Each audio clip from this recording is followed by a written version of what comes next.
Estamos aquí con una persona súper especial que la hemos invitado a nuestro canal para hablar de temas de bienes raíces. Aquí tenemos a Karen Millán, que es una realtor que se especializa en ayudar a clientes inversionistas extranjeros. Hola Marta, gracias por invitarme. Tenía muchas ganas de conocerte hace mucho tiempo. Como bien dijiste, yo soy realtor para acá, para el estado de la Florida. Normalmente todos mis clientes son inversionistas extranjeros de diferentes países de Latinoamérica y Centroamérica. Dentro del proceso de hacer negocios de inversiones inmobiliarias aquí en la Florida y para los inversionistas extranjeros hay unos puntos muy importantes que siempre debemos tener en cuenta y tocar para que las inversiones de ellos sean exitosas acá en este estado. Uno de esos puntos tiene que ver con todo el tema jurídico. Cuando estoy en la asesoría con mis clientes, siempre salen como unas preguntas típicas que tienen que ver con todo el tema relacionado con masa sucesoral, con los temas de testamentos. Quiero, por favor, contarte cuáles son esas preguntas para ver si nos puedes ayudar a asesorar a estos clientes. Marta, normalmente, ¿qué sucede cuando una persona tiene un inmueble o tiene un bien y se muere? ¿Qué pasa en términos generales sin hablar puntualmente del estado de la Florida? ¿Qué sucede cuando una persona muere? Bueno, Karen, usualmente lo que pasa es que si esa persona no tiene un testamento o no tiene un plan patrimonial, entonces tenemos que ir a la Corte de Sucesión aquí en el estado de la Florida. En otros países o estados es diferente, pero aquí específicamente si una persona muere y la propiedad está en su nombre personal, entonces tiene que ir a la Corte de Sucesión a hacer una administración. Por eso es que yo usualmente recomiendo o que lo compren en un nombre de una empresa o si lo compran en su nombre personal, que tengan ese plan patrimonial que es tan importante. Teniendo en cuenta lo que me acabas de decir, ¿funciona igual para una persona local que para un inversionista extranjero?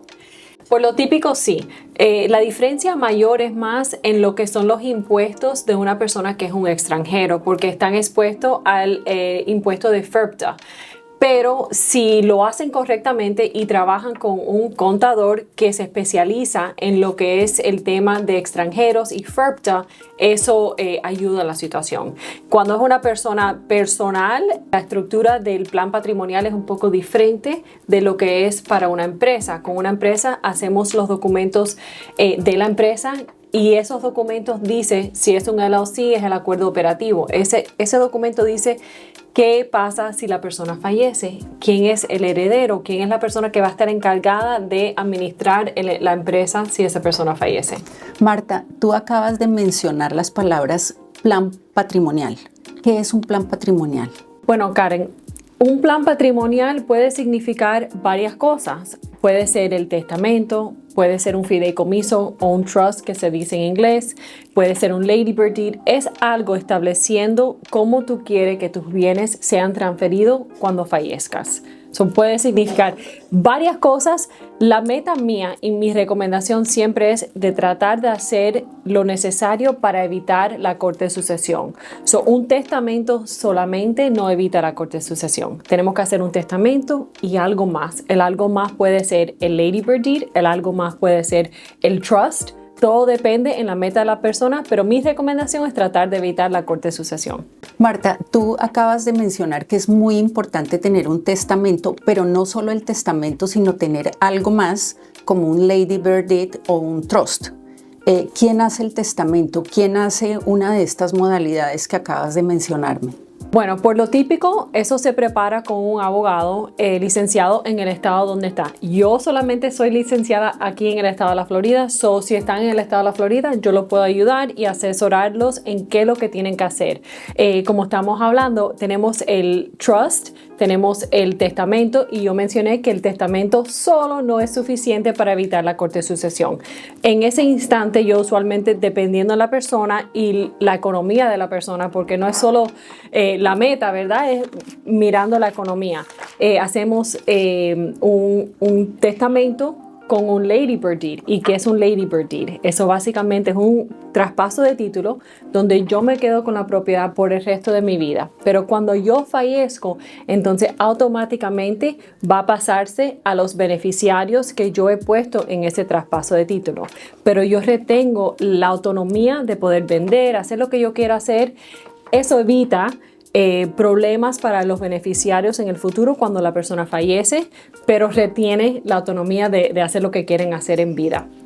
El trust es un documento más complejo, más completo, pero sí cuesta más, los honorarios son más.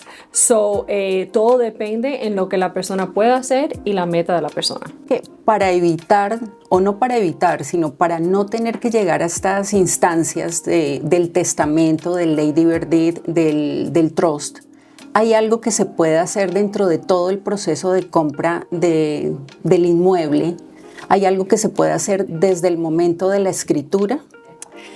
Todo depende de la persona, ¿verdad? Yo tengo muchos clientes que me dicen, yo quiero que la propiedad sea mía, o sea, y no de mis hijos, porque yo no quiero tener que pedir permiso, porque una de las opciones sería, bueno, agregarlos a los hijos, a los beneficiarios al momento de la compra, ¿verdad?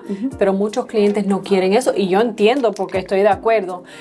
La otra opción es si lo compran bajo del nombre de una empresa, entonces hacemos los documentos de la empresa, el acuerdo operativo, para decir, bueno, si algo me pasa, a quién va la empresa, ¿verdad? Entonces eso es algo que se puede hacer, pero o sea, todo depende de la persona. Bueno, quiero preguntarte algo más relacionado con el tema impositivo. Si no hay instrucciones claras de qué debe pasar con el inmueble, o si hay instrucciones, si hay un Lady Bird Deed o hay un trust, ¿qué pasa con los impuestos? ¿Son diferentes? ¿Son iguales? Teniendo en cuenta que mis clientes son inversionistas extranjeros. Bueno, cuando hablamos de temas de impuestos, a mí siempre, a todos mis clientes les digo que hablen con un contador. Si son extranjeros, que hablen con un contador que se especializa con temas de extranjeros, porque no todos los contadores son iguales y ni todos los abogados son iguales. Yo siempre me gusta, a mí siempre me gusta decirles que hablen con un experto en esa rama. Pero todo depende, los impuestos es basado si es un ciudadano o si es un extranjero y los impuestos son diferentes para cada uno. Bueno, Karen, ahora yo tengo una pregunta para ti. ¿Cómo me encontraste? ¿Cómo llegaste a mí? Bueno, te cuento que dentro de la estructura o el proceso de venta que yo llevo con mis clientes, como te mencioné al principio, siempre hay una parte que es muy importante y es una inquietud que todos tienen y tiene que ver con la parte jurídica de comprar un inmueble acá en la Florida.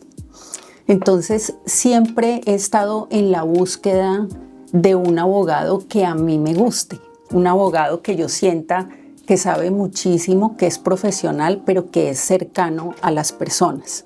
La primera vez que yo vi un video tuyo, la forma como te expresas, la estructura que tienes, el conocimiento, la experiencia que se ve que tienes, hacen sentir confianza. Cuando he tenido la oportunidad de interactuar en mi vida personal con abogados acá en la Florida, normalmente las firmas de los abogados son firmas muy lejanas de mí como persona. Pero cuando te vi a ti, yo tuve muchas ganas de venir a hacerte preguntas y a pedirte ayuda. Agradezco muchísimo las palabras porque de verdad uno trabaja tan duro en lo que es las redes y es difícil. Las personas piensan que es algo fácil, que llegas a la cámara, pero es un trabajo bastante difícil. Pero cuando hoy nos conocimos por la primera vez en persona, viniste con un libro y para mí fue tan especial porque estamos hablando de un video que yo hice donde era un libro de recetas que mi mamá me había dicho que tenía que comprar, ella me lo dio. Entonces ahora cuando mi papá falleció, yo encontré el libro original de mi mamá. Entonces hoy cuando viniste y me dijiste que fuiste a Colombia a visitar a tu mamá y tu papá y basado en mi video, fuiste y encontraste el libro de tu mamá y para mí ha sido súper especial. Cuéntame un poquitico del libro y la historia porque eso es importante, hablar temas legales y de bienes raíces y todo eso, pero para mí esto es más importante. Bueno, te cuento que cuando inicié a verte en tus redes sociales, me vi todos tus videos y encontré un video donde tú hablabas de un libro de recetas que te había dado tu mamá. Esos videos tuyos me hicieron sentir más ganas de conocerte. Entonces, desde que yo estaba pequeña, mi mamá hacía unas recetas pues en nuestra casa y yo siempre había querido conseguir el libro de ella, de sus recetas. En estos días viajé a Colombia y por estar poniendo un orden en la casa de mis papás, encontré el cuaderno de recetas de mi mamá y me lo traje para acá, para la Florida, para mi casa.